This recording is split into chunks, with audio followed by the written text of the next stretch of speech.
Assalamualaikum warahmatullahi wabarakatuh. Perkenalkan, nama saya Weni Rosalina, NIM 1720202106 dari kelas Fikih 3, Program Studi Pendidikan Agama Islam, Fakultas Ilmu Tarbiyah dan Keguruan, Universitas Islam Negeri Raden Patah, Palembang. Pada saat ini tidak memungkinkan bagi kita untuk melaksanakan pembelajaran seperti biasanya. Namun hal ini bukanlah sebuah kendala bagi kita. Kita bisa memanfaatkan berbagai media dan teknologi yang ada dengan sebaik-baiknya. Salah satunya dengan menggunakan video pembelajaran. Kali ini saya membuat sebuah video pembelajaran, yang mana video ini saya buat untuk memenuhi tugas akhir mata kuliah pembelajaran fikih di madrasah yang diampu oleh Ibu Dosen Nur Afifah, Magister Pendidikan.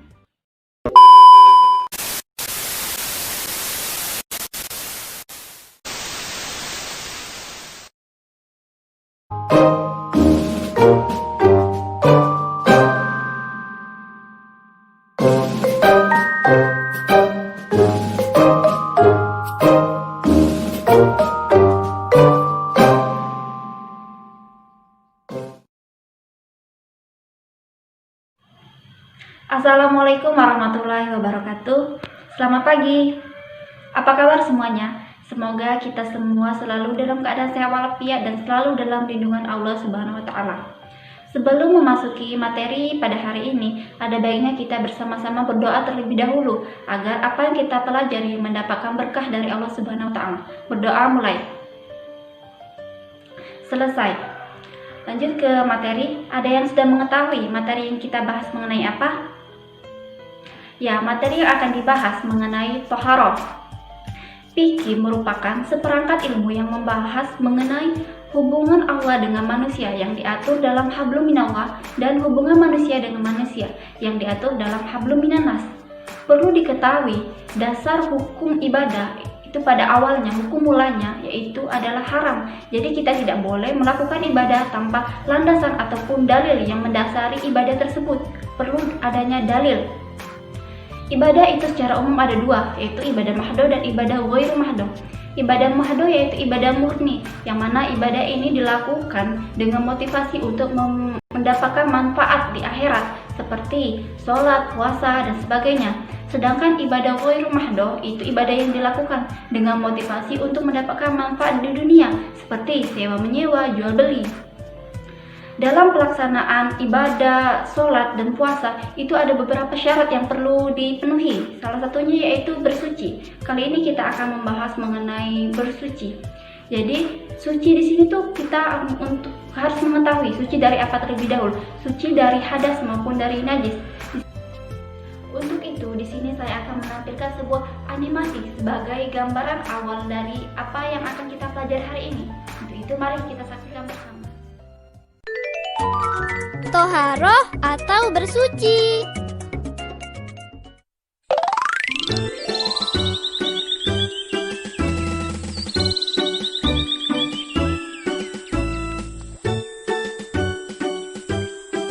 Anak-anak, sekarang kita akan belajar tentang thaharah atau bersuci.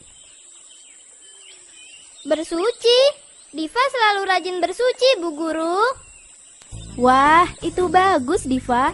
Kita harus rajin bersuci supaya selalu bersih. Iya, Bu. Kita kan anak Islam, jadi harus selalu bersih setiap hari. Bu Guru, bersuci itu apa sih? Zahra belum tahu. Bersuci adalah menghilangkan kotoran atau najis yang ada di tubuh atau di pakaian kita. Misalnya, mandi, berwudu, mencuci tangan, mencuci kaki, dan mencuci pakaian. Nah, anak-anak, itu tadi macam-macam bersuci. Bu Guru, apakah binatang itu najis? Diva, tidak semua binatang itu najis. Ada juga yang tidak najis. Macam-macam najis. Najis dibagi menjadi 3, yaitu pertama, najis ringan atau muhafafah.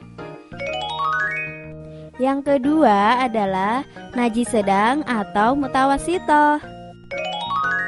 Dan yang ketiga adalah najis berat atau mugholadzah. Najis ringan? Najis ringan itu apa, Bu Guru? Najis ringan adalah air kencing bayi laki-laki yang belum makan apapun kecuali minum ASI. Kalau Diva terkena najis ringan, bagaimana cara membersihkannya, Bu? Caranya mudah sekali. Percikan saja air secukupnya ke tempat yang terkena najis ringan. Kalau najis berat itu apa, Bu Guru? Najis berat adalah bangkai binatang dan air liur anjing. Oh, ternyata air liur anjing itu najis ya? Iya, Diva. Nah, cara membersihkan najis berat adalah dengan mencucinya sebanyak 7 kali. Pertama mencuci, gunakan campuran air dan tanah atau pasir. Dan selanjutnya menggunakan air bersih. Nah, kalau najis sedang adalah najis yang tidak termasuk pada najis ringan dan najis berat, seperti kotoran manusia, kotoran hewan, dan lain-lain. Cara membersihkan najis sedang mudah sekali. Benda yang terkena najis sedang dicuci sampai bersih, hingga bau, rasa, dan warna najis yang melekat hilang. Anak-anak, apakah kalian tahu air apa saja yang bisa digunakan untuk bersuci? Belum, Bu Guru. Baiklah anak-anak, macam-macam air yang dapat digunakan untuk bersuci antara lain air sungai,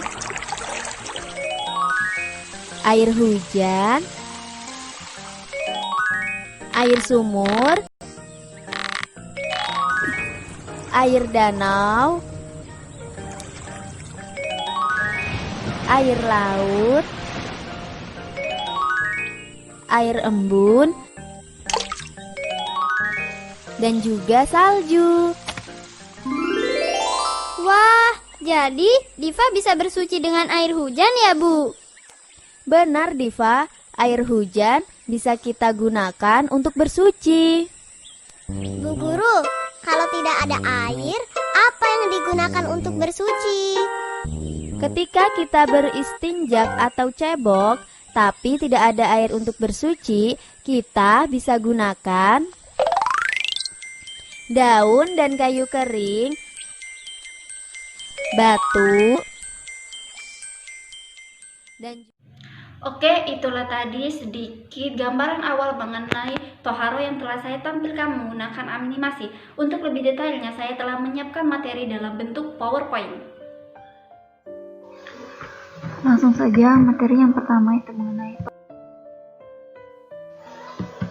toharo. Secara bahasa artinya bersih, sedangkan menurut istilah artinya suci dari hadas atau najis dengan cara yang telah ditentukan oleh syara. Jadi dalam buku fikih Islam dijelaskan bahwa toharo menurut bahasa artinya bersih, sedangkan menurut istilah syara toharo adalah bersih dari hadas maupun najis. Selain itu, toharo dapat juga diartikan dengan mengerjakan pekerjaan yang membolehkan sholat berupa wudhu, mandi, tayamum, dan menghilangkan najis. Atau toharo juga dapat diartikan melaksanakan pekerjaan di mana tidak sah melaksanakan sholat kecuali dengannya, yaitu menghilangkan atau mensucikan diri dari hadas dan najis dengan air yang suci.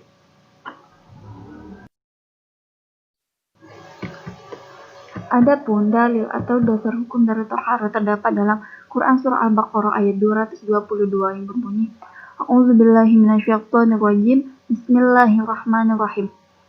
Innallaha yuhibbut tawwabina wa yuhibbul mutatahhirin, yang artinya sesungguhnya Allah menyukai orang-orang yang taubat dan menyukai orang-orang yang mensucikan diri. Selain dalam Al-Quran terdapat juga sebuah hadis yang diriwayatkan oleh Muslim yang berbunyi, An-nazafatu minal iman, artinya kebersihan itu sebagian dari iman.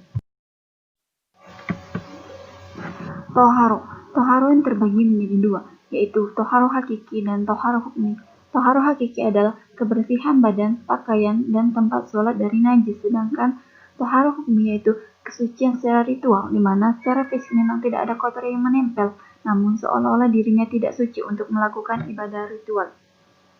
Dengan kata lain, toharo hakiki ini adalah hal-hal yang terkait dengan kebersihan badan, pakaian, dan tempat sholat dari najis. Boleh dikatakan bahwa toharo hakiki adalah terbebasnya seseorang dari najis. Seseorang yang sholat dengan memakai pakaian yang ada noda darah atau air kencing tidak sah sholatnya karena dia tidak terbebas dari ketidaksucian secara hakiki. Yang kedua yaitu toharo hukmi. Toharo hukmi ini maksudnya adalah sucinya dari hadas, baik hadas kecil maupun hadas besar. Toharo secara hukmi tidak terlihat kotornya secara fisik, bahkan boleh jadi secara fisik tidak ada kotoran pada diri seseorang. Namun, tidak adanya kotoran yang menempel pada diri belum tentu dipandang bersih secara hukum. Bersih secara hukum adalah kesucian yang ritual. Seseorang yang tidur, buang angin, batal wudhunya. Boleh jadi secara fisik tidak ada kotoran yang menimpanya, namun dia wajib bertoharo ulang dengan cara berwudhu bila ingin melaksanakan ibadah ritual tertentu, seperti sholat dan sebagainya. Air adalah media untuk mensucikan. Disebut juga bahwa air itu adalah media untuk melakukan toharo, baik toharo secara hakiki maupun toharo secara hukmi. Maksudnya, air merupakan media yang berfungsi untuk menghilangkan najis, sekaligus juga berfungsi sebagai media untuk menghilangkan hadas. Para ulama telah membagi air menjadi beberapa bagian. Pertama itu air mutlak, air suci tidak mensucikan, air mutlak yang makruh, air musta'mal, dan air yang terkena najis. Air mutlak, air yang suci lagi mensucikan. Air mutlak merupakan keadaan air yang belum mengalami proses apapun. Air itu masih asli, dalam arti belum digunakan untuk bersuci, tidak tercampur benda suci ataupun benda najis. Air mutlak ini hukumnya suci dan sah untuk digunakan bersuci, yaitu untuk berwudu dan mandi janabah.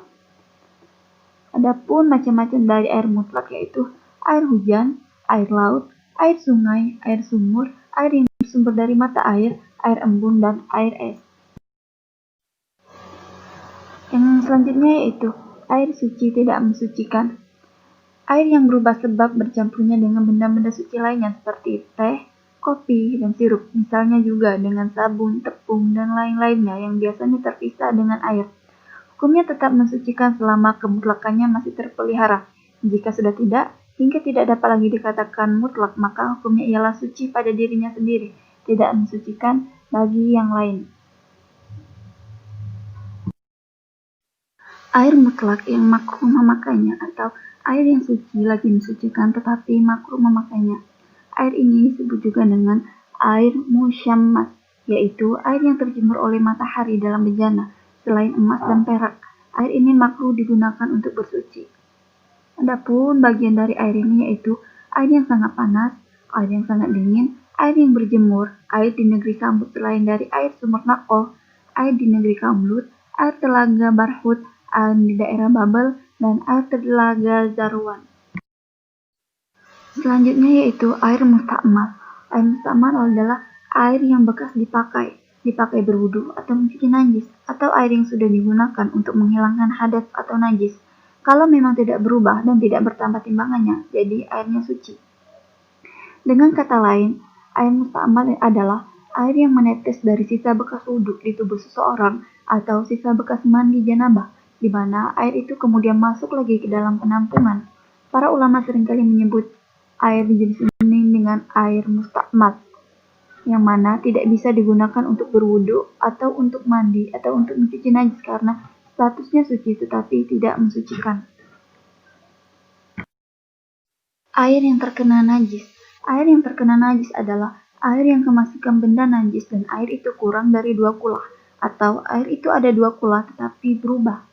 Jadi, air yang tercampur dengan benda najis itu bisa memiliki 2 kemungkinan hukum, yaitu antara air itu berubah dan tidak berubah setelah tercampur benda yang najis. Kriteria perubahan terletak pada rasa, warna, dan baunya. Berdasarkan penjelasan tersebut, dapat diketahui bahwa air yang dibolehkan untuk bersuci dari hadas dan najis hanyalah yang belum mengalami proses apapun. Air itu masih asli dalam arti belum digunakan untuk bersuci, tidak tercampur benda suci ataupun benda najis. Selanjutnya, materi mengenai hadas dan najis.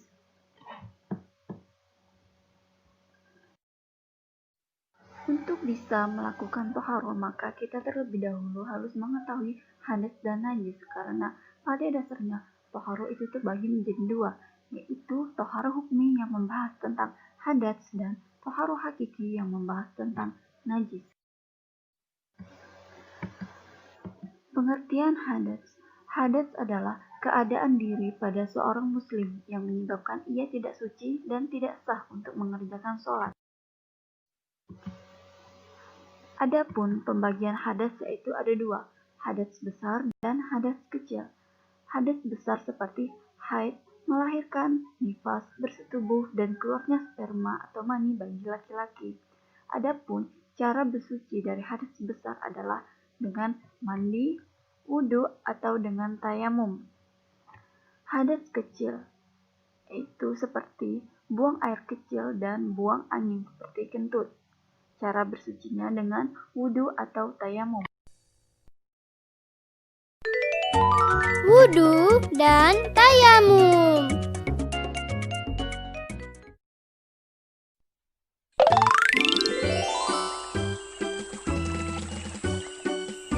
Alhamdulillah, aku selesai berwudu. Berwudu itu apa, Diva?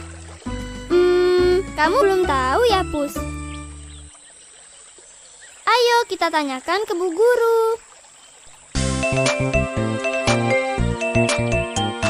Assalamualaikum anak-anak. Waalaikumsalam, Bu Guru. Nah, anak-anak, sekarang kita akan belajar tentang berwudu dan tayamum. Berwudu? Diva suka berwudu sebelum sholat, Bu Guru. Ya, Diva benar. Sebelum kita sholat, kita harus berwudu dahulu. Bagaimana caranya, Bu Guru? Zahra belum bisa. Apakah ada yang sudah bisa? Diva sudah bisa, Bu Guru. Wah, coba Diva jelaskan bagaimana cara berwudu. Pertama, kita berniat wudu dan membasuh kedua telapak tangan kita. Yang kedua adalah berkumur.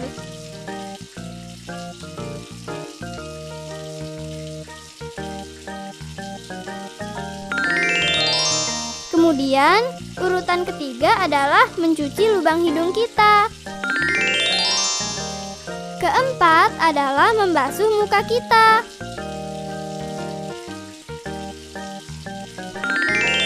Urutan kelima adalah membasuh dan menyapu kedua tangan kita sampai siku. Dahulukan tangan kanan, kemudian tangan kiri. Yang keenam adalah membasuh dan menyapu sebagian kepala kita dengan air. Kemudian, urutan ketujuh adalah membasuh dan menyapu kedua telinga kita dengan air, baik telinga luar maupun dalam. Dan yang kedelapan adalah membasuh kedua kaki kita sampai mata kaki. Dahulukan kaki kanan, kemudian kaki kiri.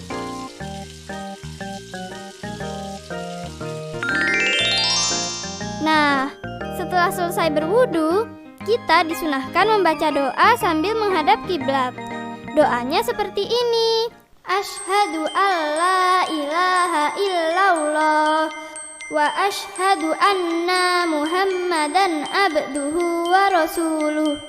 Allahumma ij'alni minat tawwabina waj'alni minal mutatahhirin. Benar sekali. Oh iya, ketika kita berwudu, ada yang wajib dilakukan atau rukun wudu, dan juga ada yang sunnah dilakukan. Kalau rukun wudhu yang harus dilakukan apa saja Bu Guru? Anak-anak, rukun wudu yang wajib dilakukan yaitu: yang pertama adalah niat berwudu. Yang kedua, membasuh muka. Yang ketiga, membasuh kedua tangan sampai siku. Yang keempat, menyapu sebagian kepala dengan air.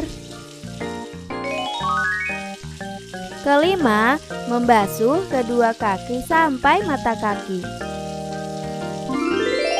Dan yang keenam adalah tertib atau berurutan. Kalau sunnah wudu, apa saja Bu Guru? Sunnah wudu atau gerakan wudu yang boleh atau tidak dilakukan yaitu: pertama adalah membaca basmalah sebelum berwudu. Yang kedua adalah membasuh telapak tangan. Ketiga, mencuci lubang hidung. Yang keempat, menyapu kedua telinga kita, baik luar maupun dalam. Dan yang kelima adalah membaca doa selesai berwudu. Nah, itu tadi rukun dan sunnah berwudu. Bu Guru, kalau tidak ada air, apakah kita bisa berwudu? Anak-anak, kita bisa mengganti berwudu kita dengan melakukan tayamum. Tayamum itu apa Bu Guru? Tayamum adalah pengganti wudu. Tayamum dilakukan jika tidak ada air, ketika kita sakit, atau kita sedang naik kendaraan. Nah, coba Diva sebutkan urutan gerakan tayamum. Baik Bu Guru. Gerakan tayamum adalah seperti ini. Pertama, niat. Kemudian meletakkan telapak tangan kita di tempat yang berdebu. Kedua, meniup telapak tangan kita. Ketiga, mengusap muka dengan kedua telapak tangan kita.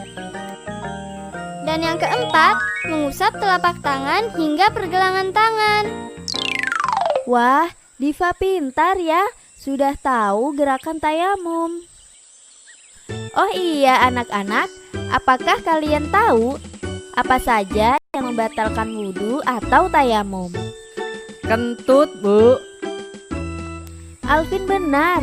Jadi, yang bisa membatalkan wudhu atau tayamum yaitu: pertama, buang air besar, buang air kecil, dan juga kentut.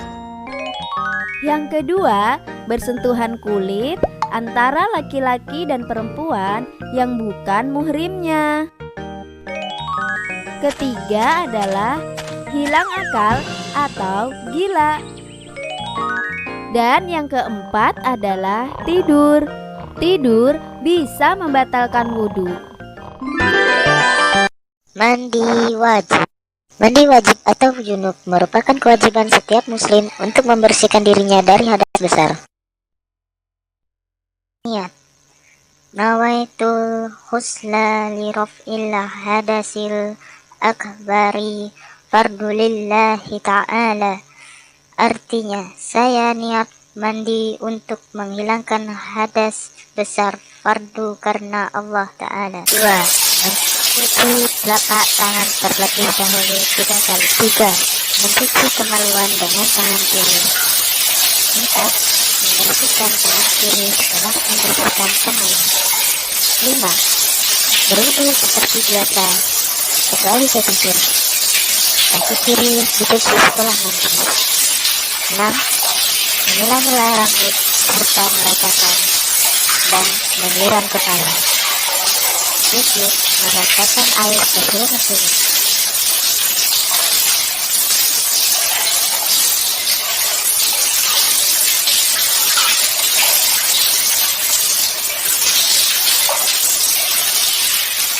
Delapan.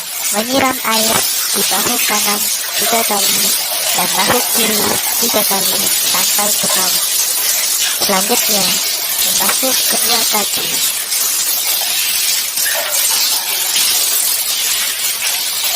Ulangi dengan meratakan seluruh tubuh, kemudian bebas untuk menggunakan wangi-wangian atau sabun.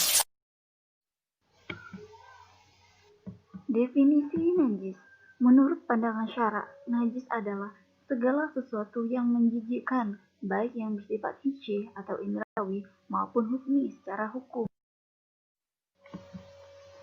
Pembagian najis. Yang pertama, najis mughalladhah, yang kedua najis mutawasito, dan yang ketiga najis mukhaffafah.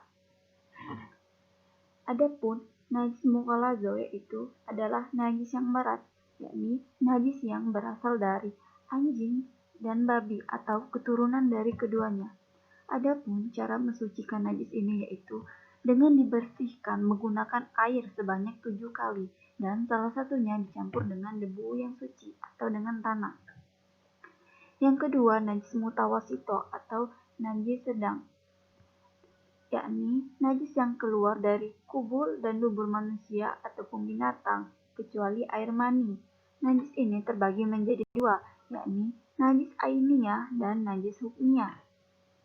Yang mana najis ainiyah ialah najis yang berwujud atau tampak, sedangkan najis hukmiyah adalah najis yang tidak tampak. Contohnya seperti bekas kencing yang telah mengering. Adapun cara mensucikannya yakni dengan membersihkan najis itu terlebih dahulu, kemudian mengalirkan air kepada tempat yang dikenainya. Yang terakhir yaitu najis mukhaffafah atau najis ringan, ialah najis yang berasal dari kencing bayi laki-laki yang belum berumur 2 tahun dan belum makan apapun kecuali meminum ASI. Adapun cara mensucikannya yaitu dengan memercikan air kepada tempat atau benda yang dikenainya. Terakhir, ada sebuah najis yang dimaafkan atau dima'fu, yaitu najis yang dimaafkan karena sulit untuk mengenalinya. Contoh najis ini adalah terkena percikan najis di jalanan. Baiklah, itu saja pembahasan mengenai hadas dan najis. Itulah tadi materi yang telah kita paparkan bersama, baik melalui animasi maupun melalui PowerPoint. Semoga kita dapat mengambil inti dari apa yang telah kita pelajari hari ini. Minimal kita paham dan mengerti apa itu toharoh dan bagaimana cara kita bertoharoh, baik melalui hadas maupun dari najis. Itu saja sudah cukup. Jadi sekian pelajaran kita pada hari ini. Semoga kita bisa bertemu lagi dalam keadaan yang lebih baik. Terus belajar dimanapun kita berada, karena belajar itu seperti dalam sebuah hadis, utlubul ilma minal mahdi ilal lahdi. Belajarlah dari buayan hingga ke liang lahat. Jadi tidak peduli dimanapun kita berada, kita harus tetap belajar, tetap semangat dan sehat selalu. Wassalamualaikum warahmatullahi wabarakatuh.